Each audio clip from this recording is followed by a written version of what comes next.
नमस्कार. मी आज बनवणार आहे नाश्त्यासाठी घावणे आणि चटणी आणि गुळाचे घावणे, गूळ खोबऱ्याचे घावणे. मग त्यासाठी मी रात्रभर तांदूळ भिजत ठेवले होते 2 वाट्या. आपल्या 4 लोकांसाठी आहे, त्यासाठी हे भिजून ठेवले होते. ते आता मिक्सरला लावून घेणार. मिक्सरला लावताना आपण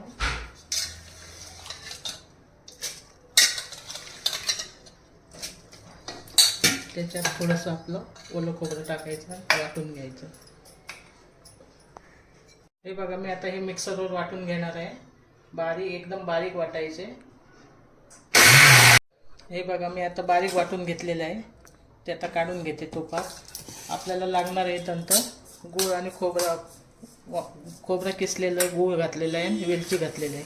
चटणीसाठी आपल्याला ओलं खोबरं, थोडं चिंच, 4-5 लसूण पाकळ्या आणि 4 हिरव्या मिरच्या. फोडणीसाठी मोहरी, जिरं, कढीपत्ता आणि मिरची, सुकी मिरची.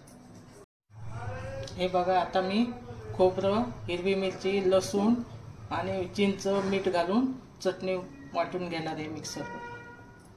हे बघा, आता घावण्याचं बॅटर आपलं तयार झालेलं आहे. एवढं पातळ करावं लागतं आपल्याला.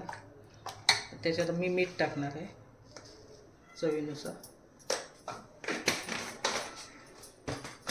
आता चांगलं दळून घ्यायचं मीठ.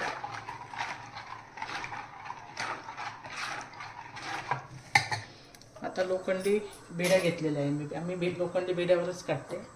त्याला कांद्याने तेल लावून घेणार. ब्रश पण आहे, पण कांद्याने तेल लावल्यावर एक विशिष्ट प्रकारची चव येते, त्याला वास पण छान येतो. तेल पण चांगलं व्यवस्थित लावलं जातं. ते तेल लावून घेतलेलं आहे.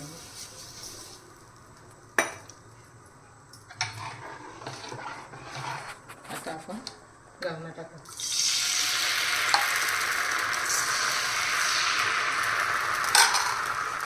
त्याच्यावर झाकण ठेवायचं 2 ते 3 मिनिटासाठी. नंतर उलटायचं. आपण आता फोडणी तयार करू चटणीसाठी. त्यासाठी मी फोडणीचं भांडे घेतलेलं आहे, पॅन घेतलेलं आहे. त्याच्यात तेल टाकतो.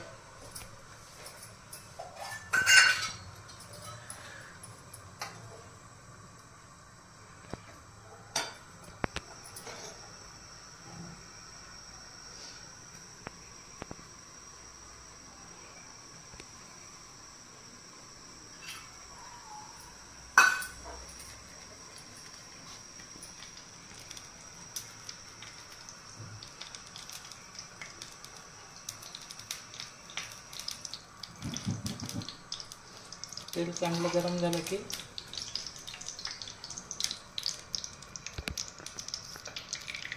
मोहरी टाकायची,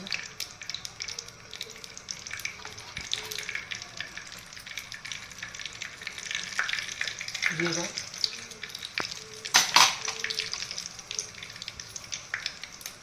कढीपत्ता,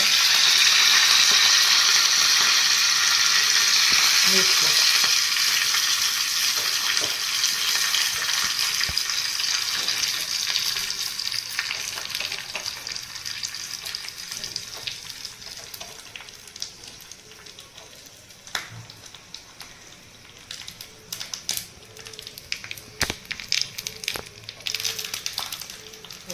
आता बघा चटणीवर फोडणी द्यायची.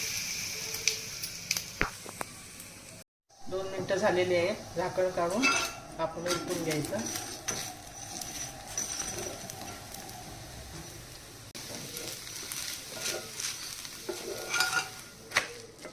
आता हा आपला घावणा तयार आहे. हे बघा, आता हा घावणा तयार आहे. मी आता तुम्हाला गुळाचा घावणा 4 ते 5 कप्प्यांचा कसा बनवतात ते दाखवणार आहे. हा कोकणातला पारंपरिक पदार्थ आहे.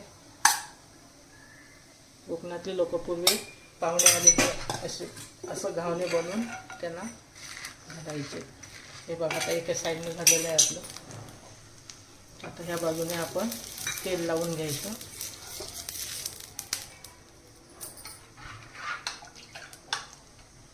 हे बघा, आता दुसऱ्या बाजूने घालायचं. आपण झाकण ठेवून घ्यायचं. हे बघा, आता एक साईडने घातलं होतं. आता आपण इथं खोबरं टाकायचं. याला 4 कप्प्याचे, 5 कप्प्याचे, 7 कप्प्याचे घावणे असं म्हणतात. आता ह्या बाजूने झालं. आता ह्या बाजूने उलटून आपण ह्या बाजूने टाकायचं.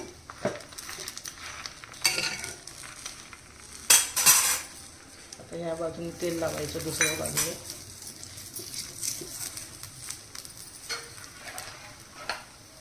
इथं या बाजूने आपण पीठ टाकायचं. आता झाकण ठेवायचं. आता झाकण काढून आपण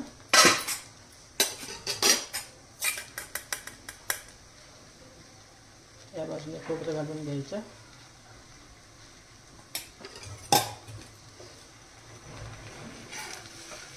आणि साईड उलटून ह्या बाजूला टाकायचं.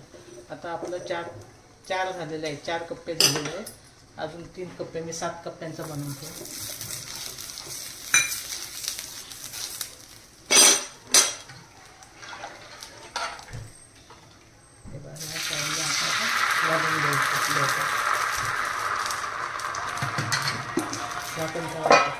हे बघा आपले आता कप्प्याचे घावून तयार झालेले आहे.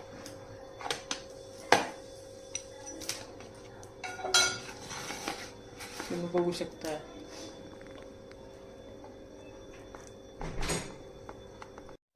हे बघा आता आपला 7 कप्प्याचा घावून तयार झालेला आहे खाण्यासाठी. तुम्ही बघू शकता.